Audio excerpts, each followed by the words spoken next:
Tonight on KVR News, Election Fever. Meet the students campaigning for your vote. Welcome to Austin. The city places among the fastest growing in the country. Just how many people are moving here every day? And Home Sweet Home, why this professor is moving into a dumpster. You're watching KVR News, Austin's leader for live, local UT coverage. Broadcasting live from the Texas Student Television Studios at the University of Texas. You're watching KVR News at 9, Austin's leader for live, local UT coverage. Your news starts right now.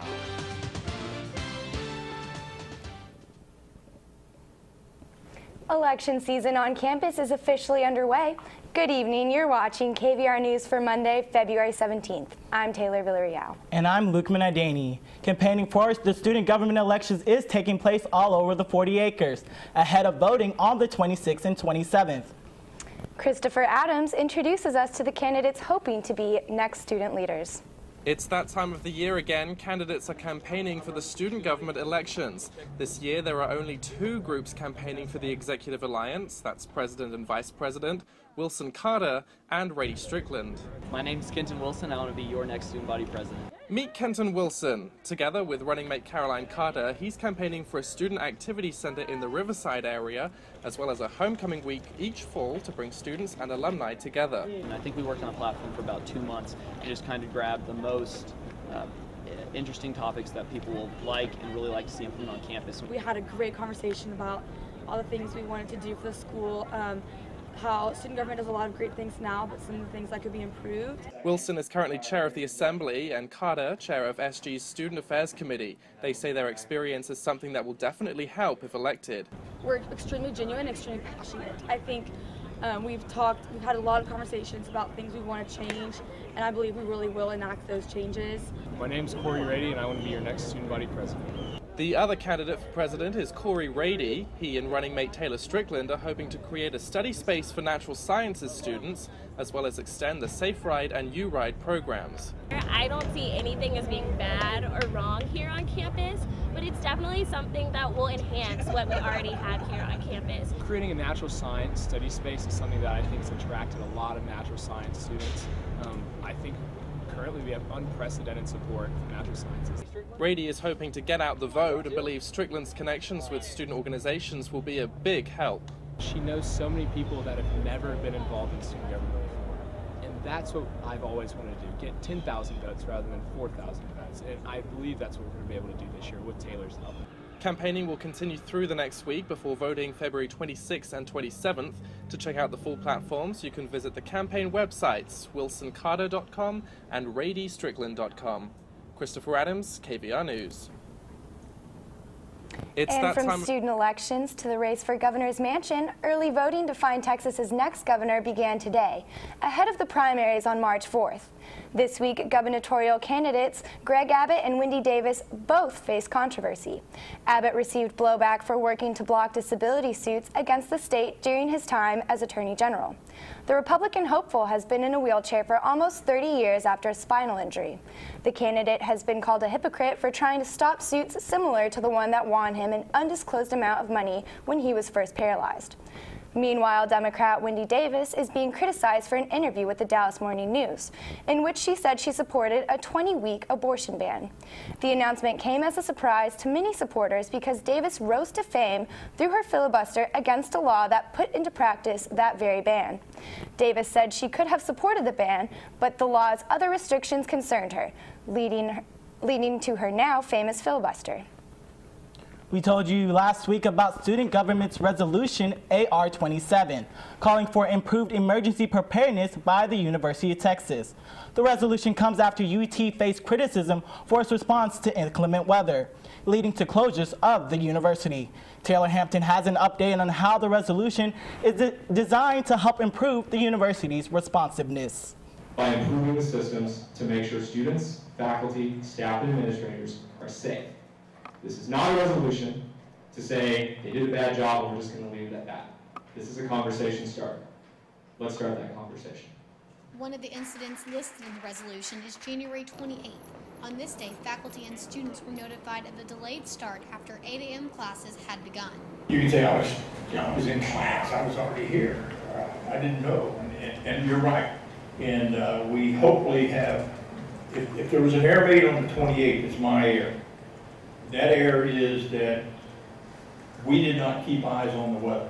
He says the Safety and Security Office sends out about 64,000 text messages in 3 to 4 minutes and emails in about 45 minutes. We're going to text you, we're going to email you, we're going to get the other social media messages out. We appreciate when you're a set of eyes and ears out in the community telling us what else is going on. Another incident listed is the bomb threat that happened September 17, 2012, when students were notified to evacuate buildings minutes before the bombs were reported to blow. He admitted the situation was handled poorly, but says they learned from their mistakes. It doesn't do any good for you all to be frustrated, either individually or as a group, that we're not being responsive to you, because that's not going to fix anything. What's going to fix something if we sit down and say, hey, here's the concern that I've got. He welcomes help from student government and says the greatest threat to UT in his 14 years has been the weather. Taylor Hampton, KVR News. We're following developing news this evening. Authorities have identified the body of a man found in Lady Bird Lake as a missing St. Edward student. 20-year-old Eleniel Valle was last seen February 6th at his dorm when he told his roommate that he was going out for a walk. His parents reported him missing the next day. Officials are investigating the cause of death as suicide. Well, to the dismay of many locals, Austin just keeps growing, and the city has now been named the fastest growing metropolitan area in the country by Forbes magazine. Austin welcomes approximately 110 new residents every day. It's the 4th time the Austin area and surrounding counties has topped the Forbes list. Texas's lack of state income tax and educated workforce also put Dallas, Houston, and San Antonio in the list of top 20 fastest growing metro areas. To see the full Forbes list, you can head over to our Twitter at KVR News.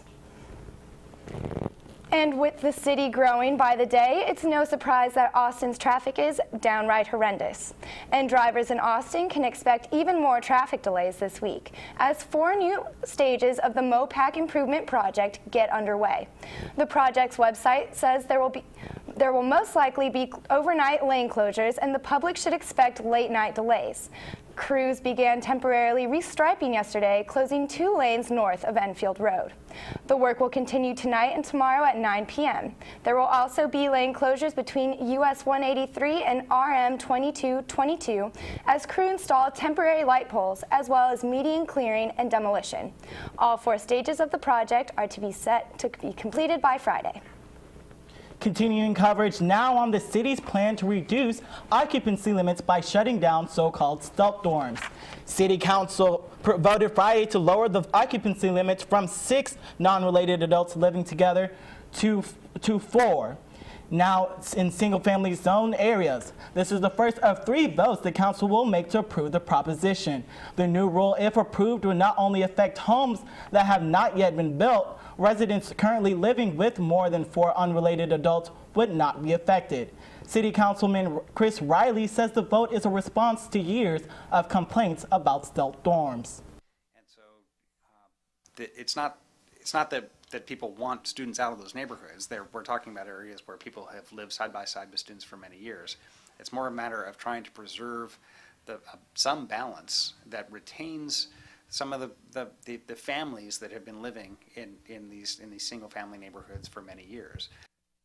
Residents along Onion Creek are still trying to recover after devastating floods back on Halloween, and they're now facing a new issue: thieves. APD responded to 21 thefts between November 1st and January 16th. That's up 50% from a year ago. Thieves are reportedly taking tools and large appliances from homes. APD has stepped up patrols, adding 150 more hours in the area. Still to come, what started here changed their world. A look at how student organizations are celebrating Black History Month. And living in trash, why this professor is moving into a dumpster for an entire year. Ahead on KVR News.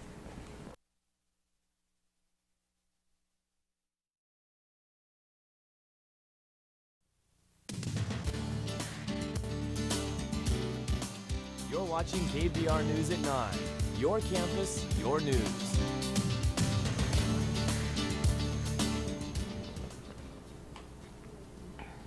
Welcome back to KVR News. UT's Events and Entertainment, Creative Arts and Theater debuted its new musical last week. Viviana Castaneda reports on how students at the event experienced a blast from the past. A new stage play takes the audience on a journey to the past by incorporating many tuneful hits from the 1960s through the 2000s. Remember when a jukebox musical review featured laughter, romance, and life lessons, leaving the audience with a memorable and entertaining show.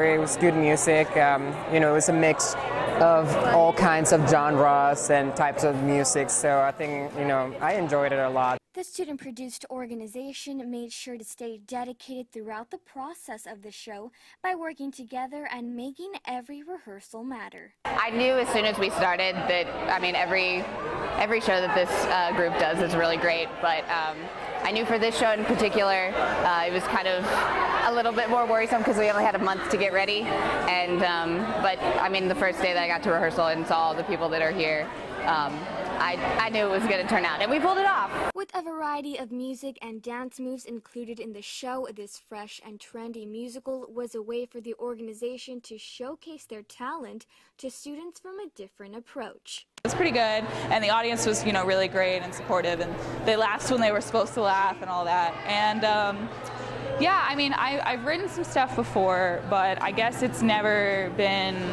like a full-length, legitimate, just me. Like, I've written stuff as part of other things, or they've been shorts. So this was like all mine, so that was really neat, especially since like, there was so much music and dancing, and there was a live band, which was so hard to coordinate, but it was so worth it in the end. So it was a really interesting show to do for my kind of debut, because it was something I had never done before. Viviana Castaneda, KVR News. Well, another organization on campus is also hoping to be heard through music. Need to Austin hopes to explore solutions to many issues in the community. Joanna Lyles reports on how the group is encouraging students to take part. That's what you'll hear just about every Friday from 11 to 1 around campus. That sound is a UT organization, Need to Austin, encouraging students to take part of their Need to Listen jam sessions as a way to help individuals make their musical talents known. It's little passion that we see, and we decided we wanted to create an organization to kind of bring it back to UT, to bring back happiness and bring back that initiative of creativity back to like the people here. The organization also focuses on finding ways to tackle other social problems such as homelessness and depression within the Austin community. In regards to the Need to Listen activity, many students think it's a bold move. They have the courage to actually be out there and singing and doing what they like to do. I mean, I wouldn't do it, but I think it's pretty cool that other people have the courage to do it. One way the organization tries to appeal to students is by playing and singing catchy tunes for students to listen and sing along to. 'Cause though the truth may vary, this ship will carry our bodies safe to shore.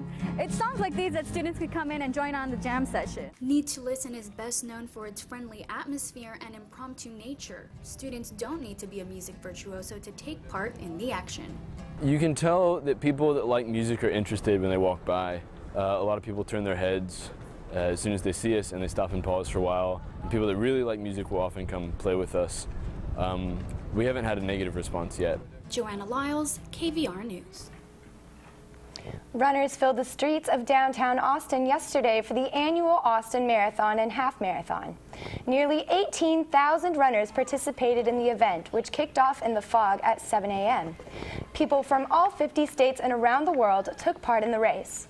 A 5K was also held to help raise money for the historic Paramount Theater. Campus Events and Entertainment organized and presented a program yesterday to honor African American history on campus.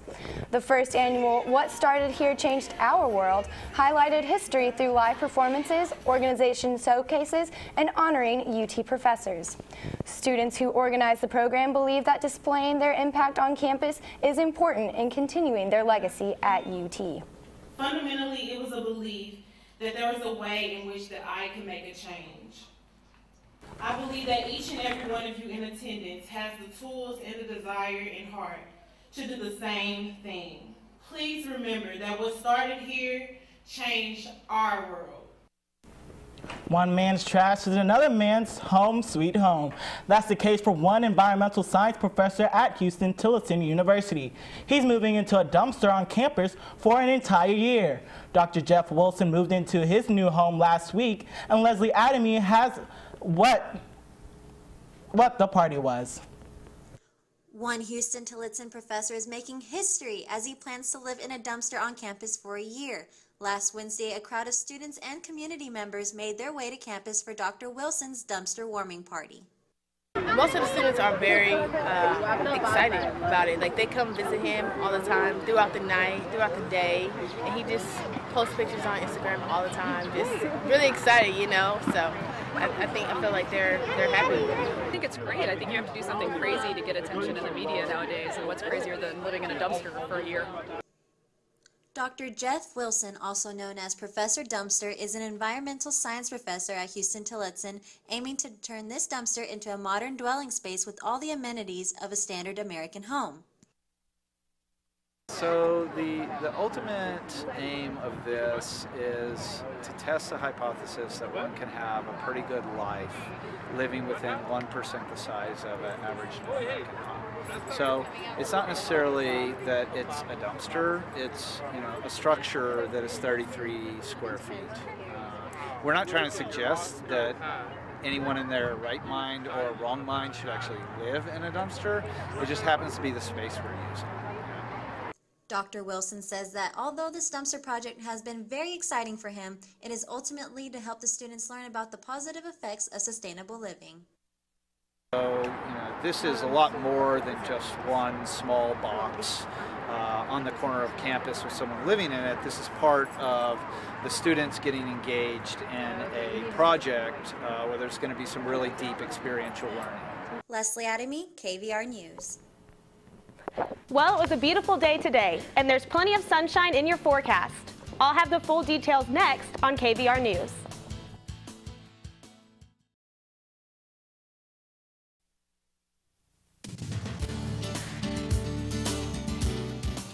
Have a news tip or story idea? Call the KVR News tip line, 475-8181. Welcome back to KVR News. Well, your heavy coats can stay in your closets because we have a few warm days ahead. Today, we hit a high of 81. That's 15 above normal. Be careful on your way out tomorrow morning because some fog is going to roll in tonight and stick around through mid-morning, much like we saw today. Tomorrow, it's going to be mostly cloudy with a high near 80 degrees. We'll see fog again on Wednesday morning that should give way by noon. But the clouds are going to stick around most of the day with a high in the upper 70s. A south wind is going to start blowing with some gusts reaching as high as 20 miles per hour. That wind will stick around through Thursday with some fog and drizzle early in the morning. We should see partly sunny skies by midday and the high will be near 80. Things are going to start cooling down Thursday night with temperatures dropping to the lower 40s. Friday will be a bit cooler than the start of the week with the high only reaching 70. But it should be clear and sunny throughout the day. This weekend looks like it'll be a good chance to hit some hiking trails or parks because the weather will be beautiful. We're looking at sun both Saturday and Sunday with highs near 70, so take advantage of that wonderful weather. Live in the Weather Center, Nadine Bonewitz, KVR News. All right, thanks Nadine. Up next, Hauser joins us to talk about some Longhorn basketball. And we've got an update on Team USA, the latest Olympic medal count ahead on KVR News.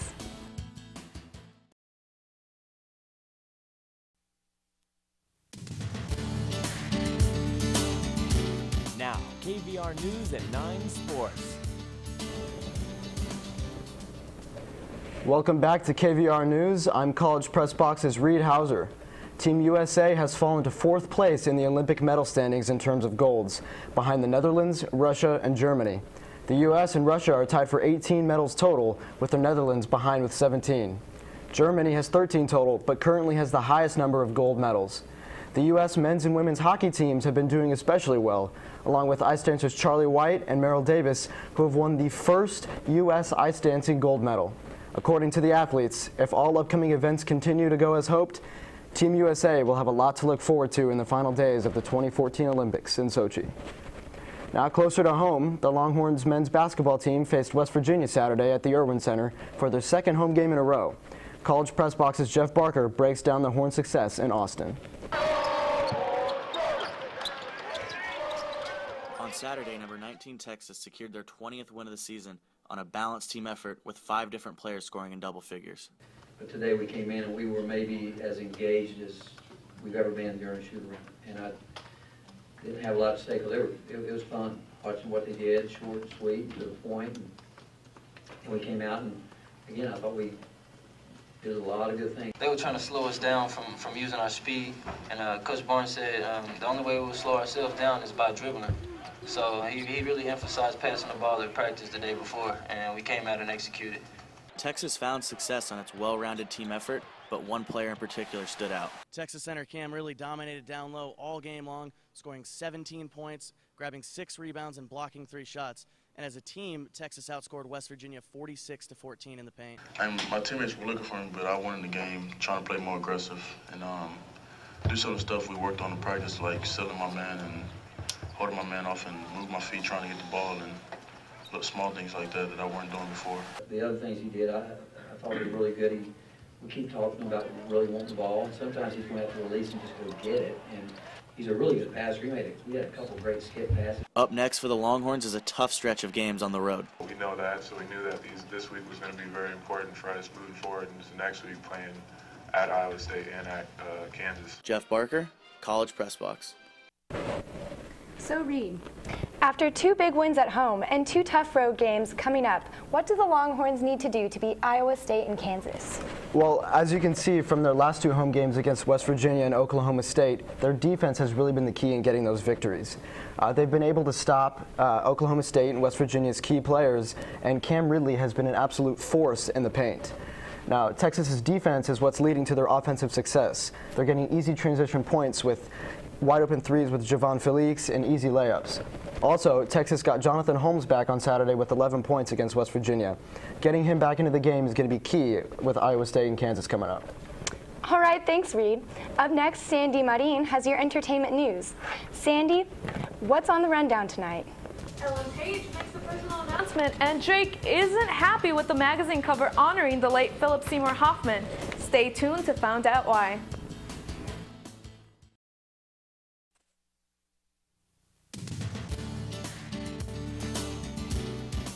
You're watching KVR News at 9. Your campus, your news. Welcome back to KVR News. Ellen Page, the beloved and awkward Juno, publicly came out at the Human Rights Campaign's Time to Thrive event on Friday. Page was a guest speaker at the conference, which was aimed at LGBT youth. She said she suffered for years hiding her sexuality, and as did her spirit, mental health, and relationships. Maybe I can make a difference to help others have an easier and more hopeful time. Regardless, for me, I feel a personal obligation and a social responsibility. I also do it selfishly because I'm tired of hiding and I'm tired of lying by omission.